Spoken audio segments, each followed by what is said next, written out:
Will you become a burden to your children? This question, cold and merciless, eventually looks into everyone's thoughts. Imagine for a moment a terrifying picture.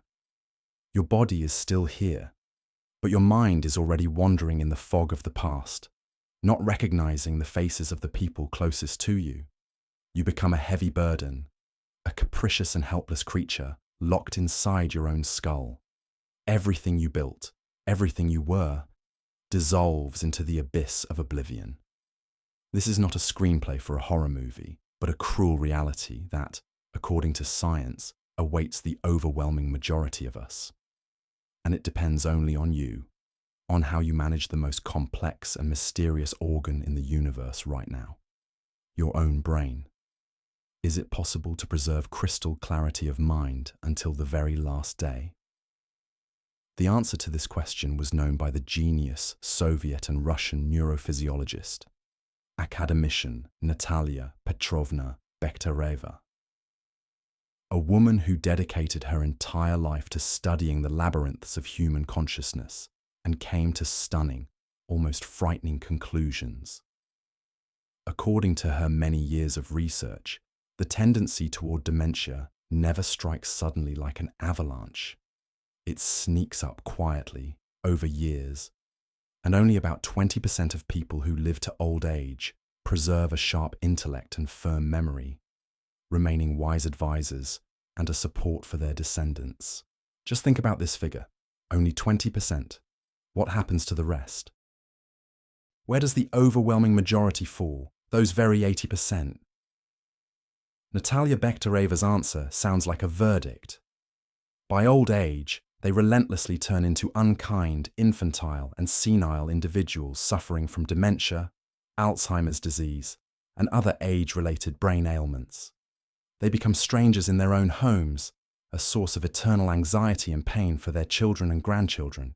And the scariest part is that this terrifying figure, 80%, significantly exceeds the number of those destined to face oncology, Parkinson's disease, or suffer from fragile bones in old age. The threat of losing one's mind is the most massive and underestimated epidemic of the 21st century. But this was only the first deafening blow of truth from academician Bekhtereva. The most important discovery lay ahead. After all, falling into one group or another is not a genetic lottery and not a sentence of fate. It is the result of a choice that each of us makes daily, hourly, without even thinking about it. To break into the elite minority, into those happy 20%, it is vital to start acting right now without waiting for the first alarm bells. So, what is this choice, and what exact actions trigger the irreversible process of fading in our brain? Natalia Petrovna was sure she knew the answer, and it turned out to be surprisingly simple and at the same time incredibly complex. So what is the reason? What? Why does one person at 90 years old recite Homer by heart and master a new language, while another at 70 cannot remember the name of their own grandson? Natalia Bekhtereva was convinced that in the overwhelming majority of cases, age-related brain problems are not a tragic accident, but a direct and natural result of the person's own choice, a choice in favor of comfort, peace, and predictability. She introduced a simple yet genius comparison that everyone should understand. If muscles stop working due to an injury, they rapidly dry up, decrease in size, and atrophy. The exact same thing happens with the brain. If you do not use it, if you do not give it daily complex and unusual work, it begins to degrade. The main enemy of our intellect is not time, it is routine. Bekhtereva called this state the slavery of habits. Think for yourself. We work hard all our youth to finally rest in old age. But it is in this desire for complete relaxation that the most insidious trap lies. The more we calm down, the more we immerse ourselves in the cozy swamp of monotony, the more harm we cause to our brain. Our desires become minimal and primitive, to eat tasty food, to sleep plenty. At best, at the very best, intellectual work is limited to mechanically solving crosswords or watching TV quizzes, where you don't need to think, but only recognize ready-made answers. The brain ceases to be an explorer and creator. It becomes a lazy consumer. And this is where the chain reaction of decay begins.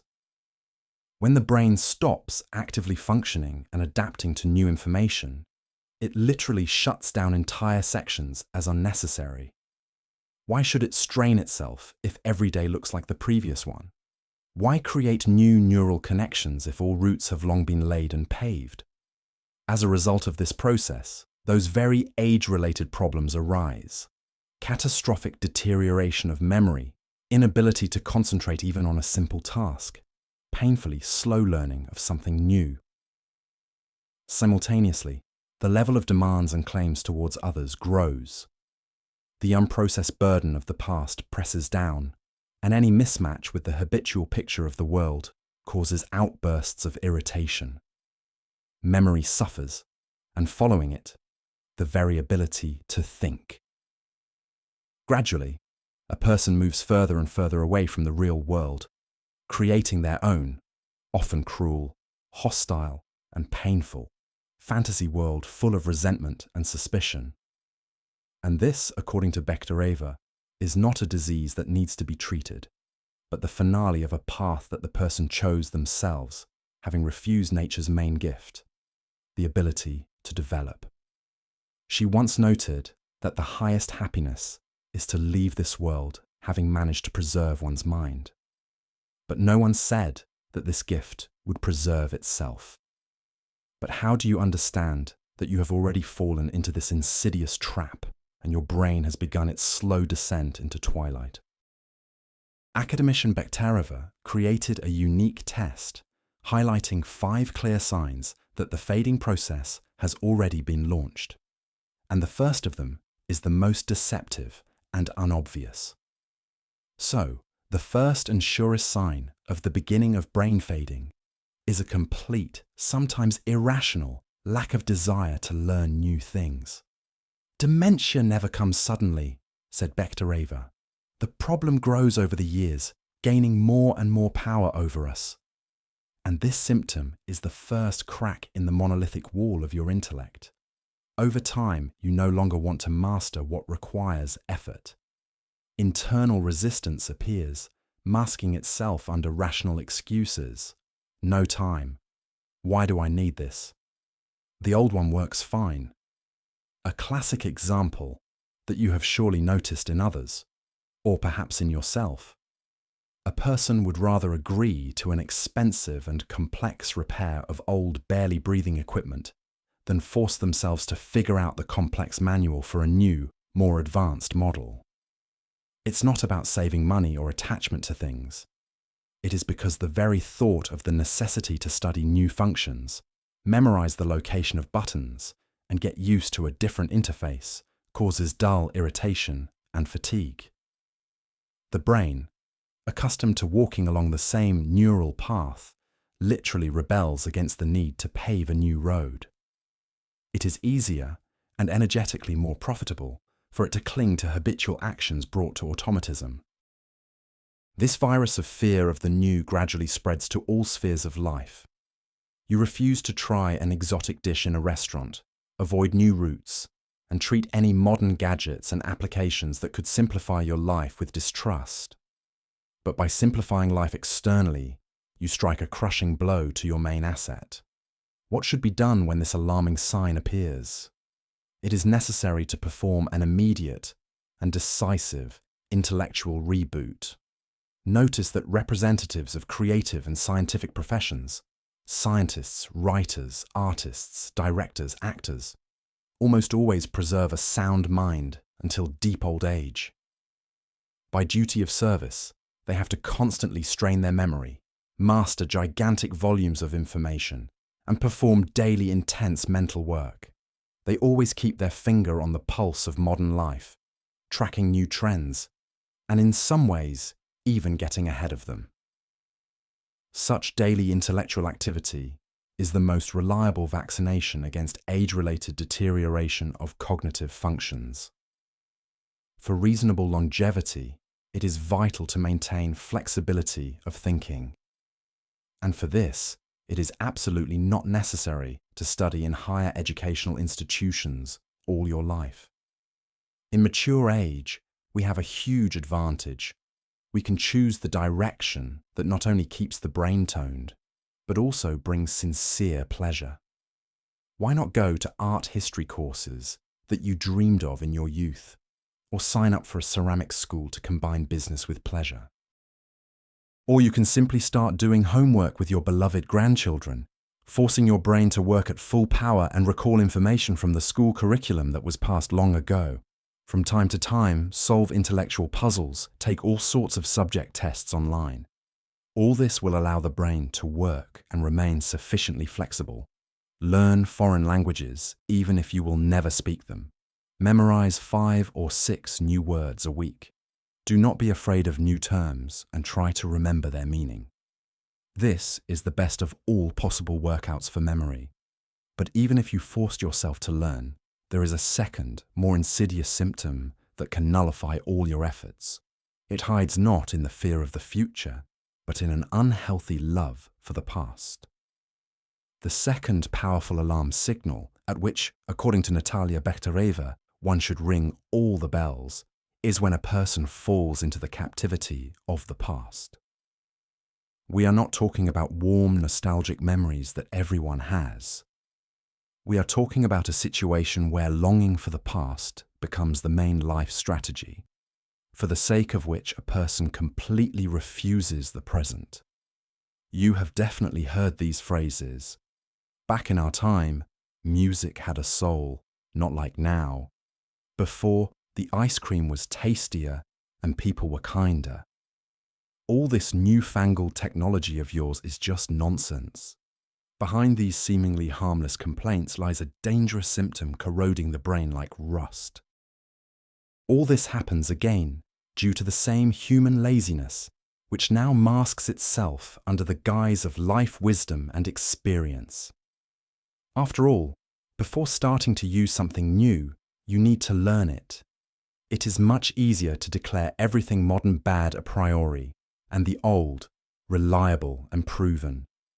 A person continues to use outdated things and technologies out of habit, justifying their behavior by saying that everything new causes them only distrust. In reality, their brain is simply desperately resisting any need to adapt.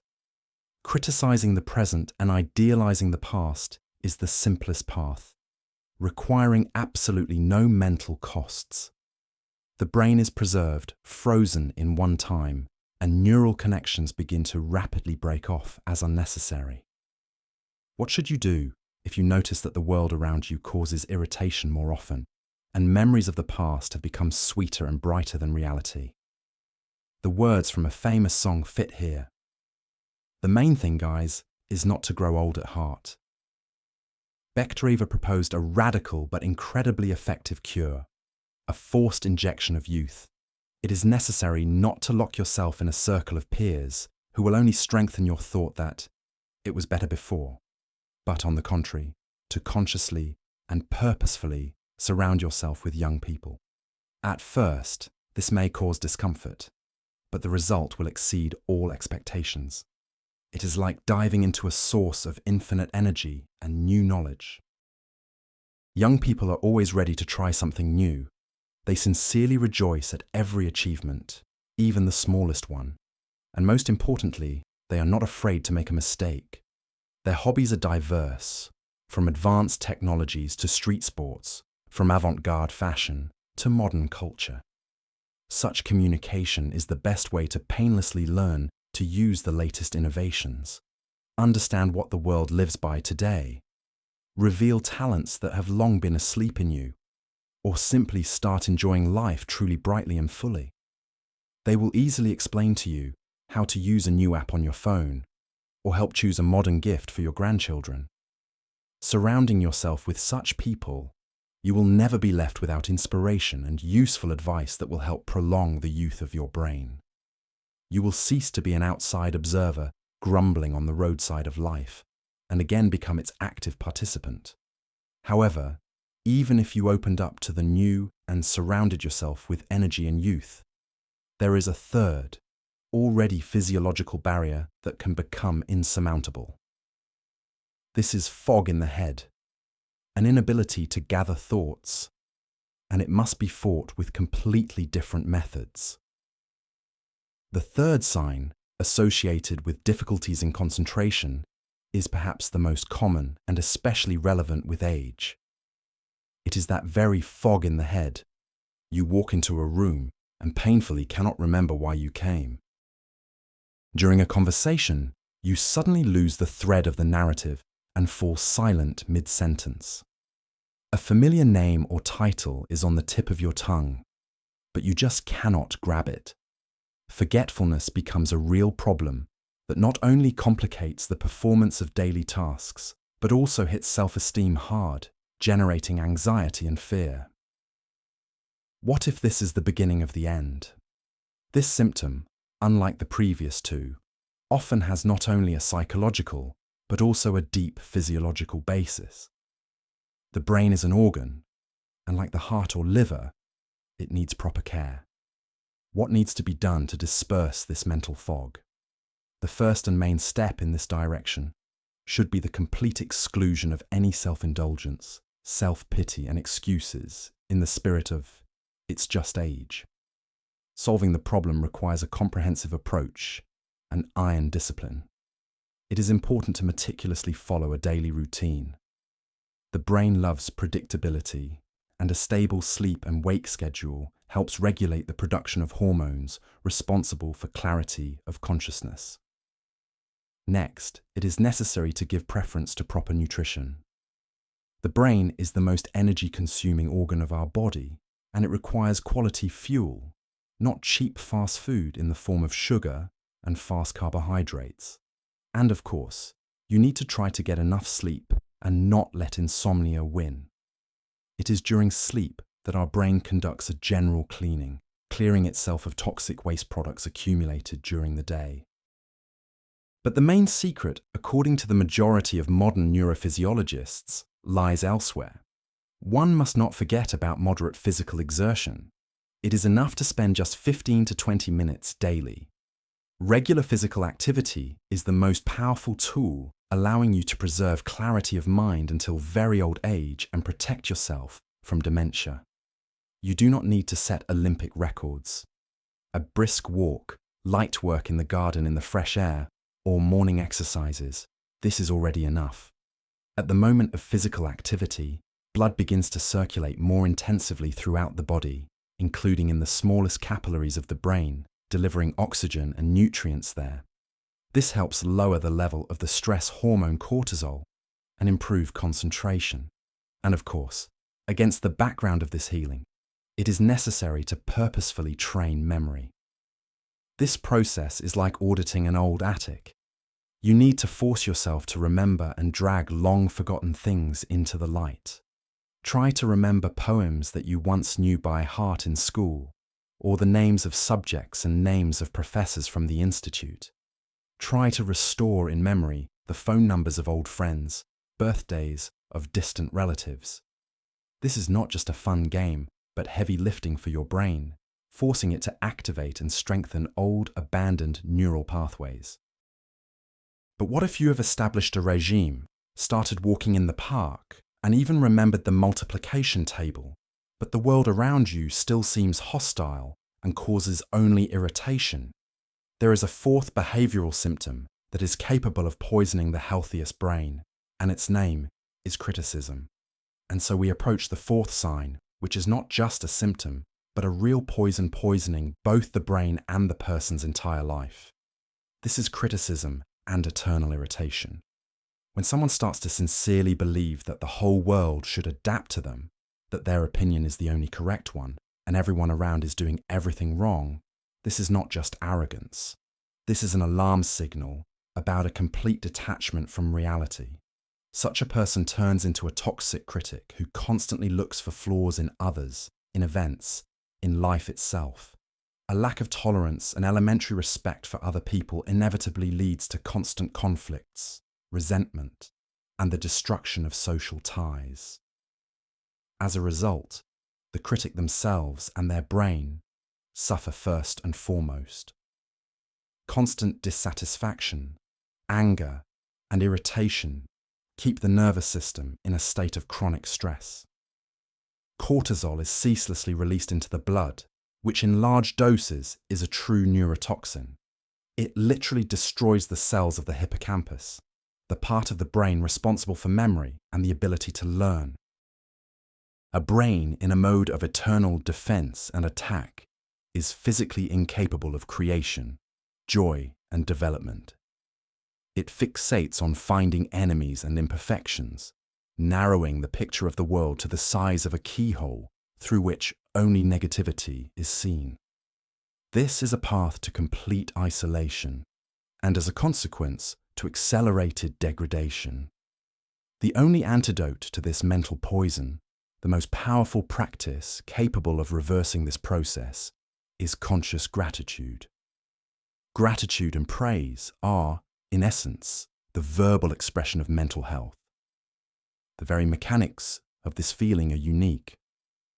Gratitude is born from within, from recognizing the value of what you already have. When we give thanks, we give a blessing. We want to share the best we have, our feelings, our appreciation. Accepting this blessing in return, our heart opens. Passing through the filter of gratitude, our life becomes incomparably brighter, and we ourselves happier. Even in the worst moments, it is important to be grateful. This practice has a beneficial effect on physical and psychological health. Waking up in the morning, we can instantly color the greyest routine in bright colors. Just try, barely opening your eyes, not to grab the phone and scroll through a list of problems in your head, but to sincerely give thanks for waking up, for this life, for the sun or rain outside the window, for the loved ones and relatives who are nearby. And life will begin to transform in a surprising way. The more a person gives thanks, the fewer health problems they have. Sleep improves, anxiety levels decrease, and productivity increases. Immunity is strengthened, and clarity of mind is preserved. Gratitude has no statute of limitations. Think right now, whom do you want to thank? Write a short message, a letter to this person, or simply call. Write exactly what you are grateful for, and the two of you will feel immeasurably happier at that moment. One small step. Write, call, thank. Let this become your daily useful habit. But even if you have cleansed your mind of the poison of criticism and filled it with the light of gratitude, the last, most insidious enemy remains, acting quietly, unnoticed, and masking itself as stability. This is life by schedule, or the deadly captivity of automatism. And finally, the fifth sign. The most insidious enemy of our mind because it acts quietly, unnoticed, and masks itself as a virtue, as stability, order, and predictability. This is life by schedule. Total automatism, or as it is aptly called, Groundhog Day. The older we get, the more often we live at the level of reflexes, practically not engaging consciousness. Woke up by the alarm, ate the usual oatmeal for breakfast, drank tea from a favourite cup, brushed teeth, went to work along a route familiar to the last crack in the asphalt. In the evening, home along the same rut. Kitchen, dinner of 3 or 4 standard dishes, sofa, TV. Everything repeats according to the established routine from day to day, from week to week. Habits play a huge role in our life, but they also have a direct, sometimes destructive influence on the state of our brain. When 90% of our actions are brought to automatism, the brain simply has no reason to wake up. It works in a mode of total energy saving, using the same long-trodden neural roads. It is like driving in a deep rut. It is already impossible to turn off, and you don't want to. As they say, if you do not use your intellect and actively train the brain, it not only gets lazy, it begins to physically atrophy. If we do not change our habits, do not shake ourselves up, then over time we are guaranteed to face brain fading in mature age. What needs to be done so this does not happen? The answer is simple and complex at the same time. You need to constantly and consciously break your patterns, conduct an audit of your habits and start new ones, come up with new activities for yourself, or plan trips even to the other end of the city, to a district where you have never been.